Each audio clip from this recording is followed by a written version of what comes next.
I'm going to level with you now. Anyone who has escaped communist China, Russia, Cuba, or North Korea can see the writing on the wall. In 1963, the communist goals to overthrow the United States were entered into congressional record. They stated, capture one or both of the political parties, infiltrate the press, gain control of key positions in radio, TV, and motion pictures. After this election, it's pretty clear these goals have been achieved. And the more you look into it, the more you see that all roads lead to China, or more specifically the Chinese Communist Party, the CCP. Guess who owns a massive chunk of Hollywood, including AMC theaters and legendary film studios? You got it, the CCP. Guess who pays millions of dollars to mainstream newspapers, including the Wall Street Journal and the New York Times, to publish their propaganda? The CCP. And guess who's given the Biden family billions of dollars? Yes, the CCP. Now do you see why Biden is the media's darling? On the contrary, who's been the biggest thorn in the CCP's side? Who stood up to their abusive trade policies and slapped them with billions of dollars in tariffs? Who dismantled their stranglehold on manufacturing and brought American factories and jobs back home?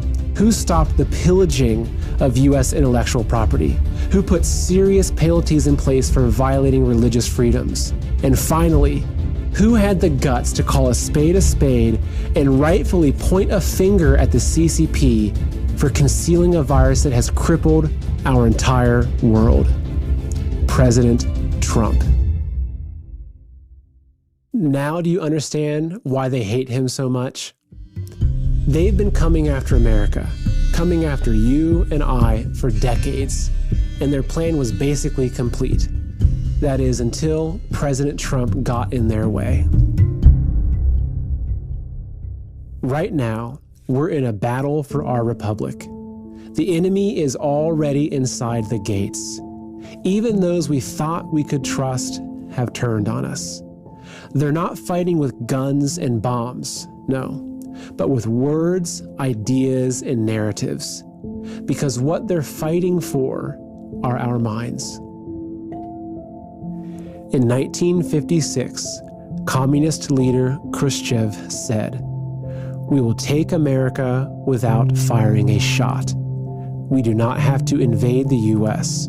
We will destroy you from within." I hope you can see now that the invisible enemy is communism, and the most deadly virus is the Chinese Communist Party.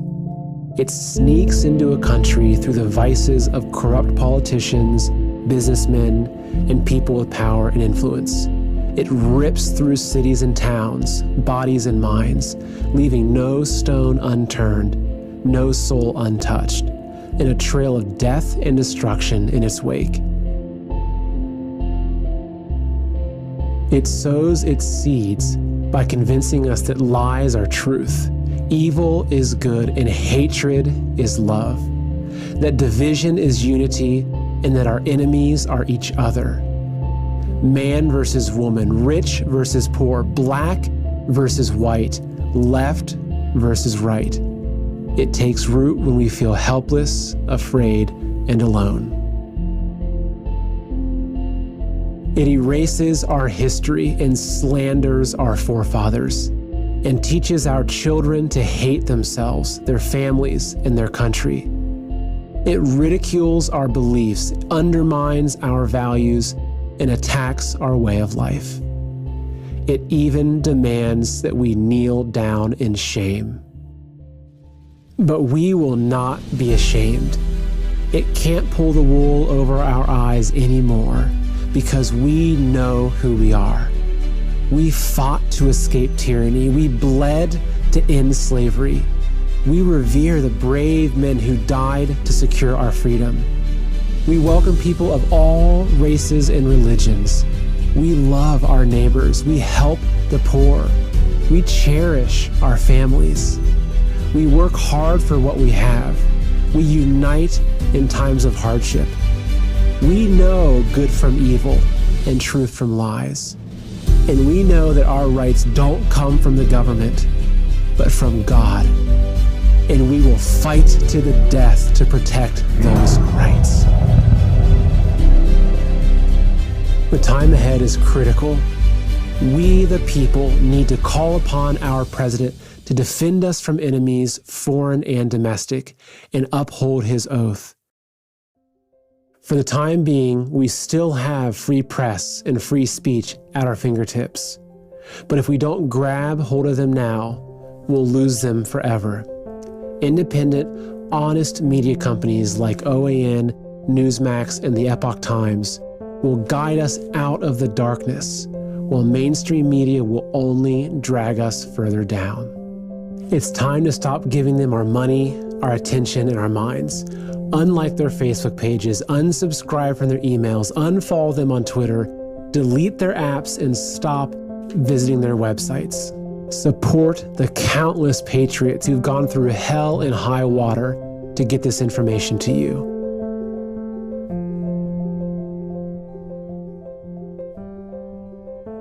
Like their content, subscribe to their channels, share their videos, spread their message. Stop using Google search. Google is censoring every result and robbing you of your right to know the facts. Start using DuckDuckGo and compare them. You'll be shocked. Get off Twitter and Facebook and switch to Parler. Join millions of patriots who have already turned their backs on these toxic companies who dare silence our voices.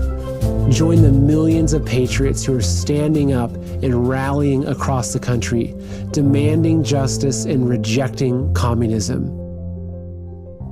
Our enemies snuck in during the night and tried to use the media to lull us to sleep while they stole our country. But instead, they awoke the sleeping giant.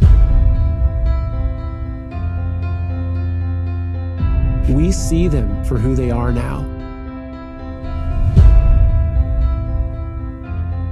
And they'll never be able to fool us again.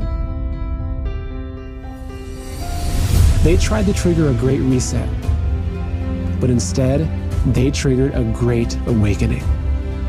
We will not look back 5 years from now and tell our children that we did nothing as our nation was stolen. We will tell them that we fought for and won our freedom just like our forefathers in 1776. America is the last bastion of freedom in the world. We are the only remaining threat to the CCP virus. If we fall, the world will fall. But we will not fall. It's time to stand with our founding fathers and to invoke the power of we the people and the power of God. We are the patriots.